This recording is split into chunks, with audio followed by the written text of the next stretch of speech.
In this video, I'm going to show you how to create a detailed screen from a list in Adalo.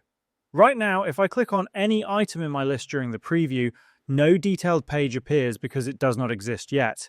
To add a detailed screen, select your list and scroll down to the Actions section on the left-hand menu. Click Add Action, then hover over Link.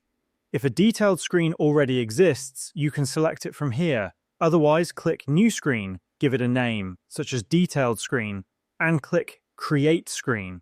Once the screen is created, you can customize it by clicking the plus icon on the left-hand side. You can search for any component you want to add, such as location or information blocks. For my example, I dragged an information component onto the screen. I removed unnecessary containers and kept only the ones I needed. Next, start editing your components. In the first container, type in the heading as Book Name and remove any default text. Click on Add Magic Text, hover over Current Book, and select Name so that the book name dynamically appears. In the second container, type Author Name.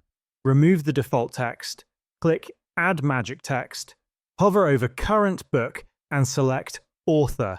You can make similar changes for any other information you want to display. Finally, add a Go Back button. Click the plus icon, select a button component, and place it on the screen. Remove unnecessary elements and leave the text as Go Back. Add an action to the button, hover over Link, and select Back so users can return to the main list screen. Click View App, then select Staging Preview, and test it. Now, each item in your list is clickable, and clicking an item opens the detailed screen showing the book name, author, and a functional back button.